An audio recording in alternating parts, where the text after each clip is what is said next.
विद्या बिना मति गई, मति बिना नीति गई, नीति बिना गति गई, गति बिना वित्त गया, वित्त बिना शूद गए, इतने अनर्थ एक अविद्या ने किए। मित्रों, ये विचार हैं महात्मा ज्योतिबा फूले के, जो कि 19वीं सदी के प्रमुख समाज सेवक माने जाते हैं। उन्होंने भारतीय समाज में फैली अनेक कुरीतियों को दूर करने के लिए सतत संघर्ष किया। अछूतोद्वार, नारी शिक्षा, विधवा विवाह और किसानों के हित के लिए ज्योतिबा ने उल्लेखनीय कार्य किए हैं। महात्मा ज्योतिबा फूले का जन्म 11 अप्रैल 1827 को सतारा, महाराष्ट्र में हुआ था। उनका परिवार बेहद गरीब था और जीवन यापन के लिए बाग बगीचों में माली का काम करता था। ज्योतिबा जब मात्र 1 वर्ष के थे तभी उनकी माता का निधन हो गया था। ज्योतिबा का लालन पालन सगुना बाई नामक एक दाई ने किया। सगुना बाई ने ही उन्हें मां की ममता और दुलार दिया। 7 वर्ष की आयु में ज्योतिबा को गांव के स्कूल में पढ़ने भेजा गया, किंतु जातिगत भेदभाव के कारण उन्हें विद्यालय छोड़ना पड़ा। स्कूल छोड़ने के बाद भी उनमें पढ़ने की ललक बनी रही। सगुना बाई ने बालक ज्योतिबा को घर में ही पढ़ने में मदद की। घरेलू कार्यों के बाद जो समय बचता उसमें वह किताबें पढ़ते थे। ज्योतिबा पास पड़ोस के बुजुर्गों से विभिन्न विषयों पर चर्चा किया करते थे। लोग उनकी सूक्ष्म और तर्क संगत बातों से बहुत प्रभावित होते थे। अरबी फारसी के विद्वान गफ्फार बेग मुंशी एवं फादर लिजीट साहब ज्योतिबा के पड़ोसी थे। उन्होंने बालक ज्योतिबा की प्रतिभा एवं शिक्षा के प्रति रुचि देखकर उन्हें पुनः विद्यालय भेजने का प्रयास किया। ज्योतिबा फिर से स्कूल जाने लगे। वह स्कूल में सदा प्रथम आते रहे। धर्म पर टीका टिप्पणी सुनने पर उनके अंदर जिज्ञासा हुई कि हिंदू धर्म में इतनी विषमता क्यों है, जाति भेद और वर्ण व्यवस्था क्या है। वह अपने मित्र सदाशिव बलराम गोंडवे के साथ समाज, धर्म और देश के बारे में चिंतन किया करते। उन्हें इस प्रश्न का उत्तर नहीं सूझता कि इतना बड़ा देश गुलाम क्यों है। गुलामी से उन्हें नफरत होती थी। उन्होंने महसूस किया कि जातियों और पंथों पर बटे इस देश का सुधार तभी संभव है जब लोगों की मानसिकता में सुधार होगा। उस समय समाज में वर्ग भेद अपनी चरम सीमा पर था।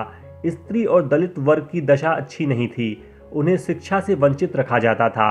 ज्योतिबा को इस स्थिति पर बड़ा दुख होता था। उन्होंने स्त्री सुर दलितों की शिक्षा के लिए सामाजिक संघर्ष का बीड़ा उठाया। उनका मानना था कि माताएं जो संस्कार बच्चों पर डालती हैं उसी में उन बच्चों के भविष्य के बीज होते हैं, इसलिए लड़कियों को शिक्षित करना आवश्यक है। उन्होंने निश्चय किया कि वह वंचित वर्ग की शिक्षा के लिए स्कूलों का प्रबंध करेंगे।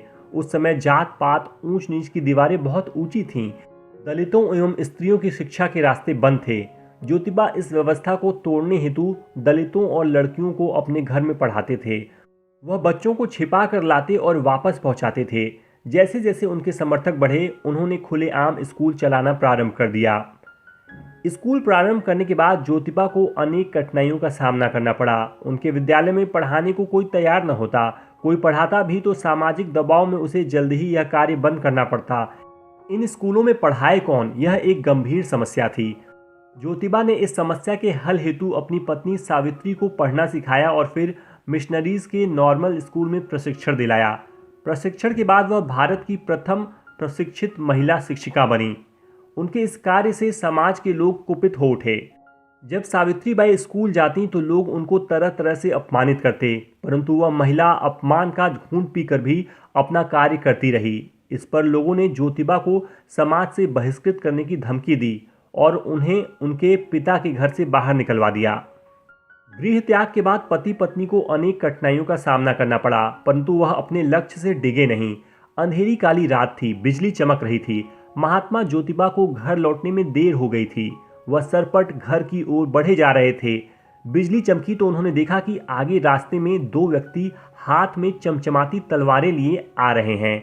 वह अपनी चाल तेज कर उनके समीप पहुंचे। महात्मा ज्योतिबा ने उनसे उनका परिचय व इतनी रात में चलने का कारण जानना चाहा। उन्होंने बताया, हम ज्योतिबा को मारने जा रहे हैं। महात्मा ज्योतिबा ने कहा, उन्हें मारकर तुम्हें क्या मिलेगा? उन्होंने कहा, पैसा मिलेगा, हमें पैसों की आवश्यकता है। महात्मा ज्योतिबा ने क्षण भर सोचा, फिर कहा, मुझे मारो, मैं ही ज्योतिबा हूँ। मुझे मारने से अगर तुम्हारा हित होता है तो मुझे खुशी होगी। इतना सुनते ही उनकी तलवारें हाथ से छूट गईं। वह ज्योतिबा के चरणों में गिर पड़े और उनके शिष्य बन गए। महात्मा ज्योतिबा फूले ने सत्य शोधक समाज नामक संगठन की स्थापना की। सत्य शोधक समाज उस समय के अन्य संगठनों से अपने सिद्धांतों व कार्यक्रमों के कारण भिन्न था। सत्यशोधक समाज पूरे महाराष्ट्र में शीघ्र ही फैल गया। सत्यशोधक समाज के लोगों ने जगह जगह दलितों और लड़कियों की शिक्षा के लिए स्कूल खोले, छुआछूत का विरोध किया, किसानों के हितों की रक्षा के लिए आंदोलन चलाए। महात्मा ज्योतिबा फूले ने अपने जीवन काल में कई पुस्तकें भी लिखी। उनमें प्रमुख हैं तृतीय रत्न छत्रपति शिवाजी, ब्राह्मणों का चातुर्य, किसान का कोड़ा, अछूतों की कैफियत। महात्मा ज्योतिबा व उनके संगठन के संघर्ष के कारण सरकार ने एग्रीकल्चर एक्ट पास किया। धर्म, समाज और परंपराओं के सत्य को सामने लाने में उनकी पुस्तकों ने भी उल्लेखनीय कार्य किया। 28 नवंबर सन 1890 को उनका देहावसान हो गया। बाबा साहेब भीमराव अंबेडकर महात्मा ज्योतिबा फूले के आदर्शों से बहुत प्रभावित थे और उन्होंने कहा था, महात्मा फूले मॉडर्न इंडिया के सबसे महान शूद्र थे, जिन्होंने पिछड़ी जाति के हिंदुओं को अगड़ी जाति के हिंदुओं का गुलाम होने के प्रति जागरूक कराया, जिन्होंने यह शिक्षा दी कि भारत के लिए विदेशी हुकूमत से स्वतंत्रता की तुलना में सामाजिक लोकतंत्र कहीं अधिक महत्वपूर्ण है। पूरे जीवन भर गरीबों, दलितों और महिलाओं के लिए संघर्ष करने वाले इस सच्चे नेता को जनता ने आदर से महात्मा की पदवी से विभूषित किया। उन्हें समाज के सशक्त प्रहरी के रूप में सदैव याद किया जाता रहेगा। मित्रों, महात्मा ज्योतिबा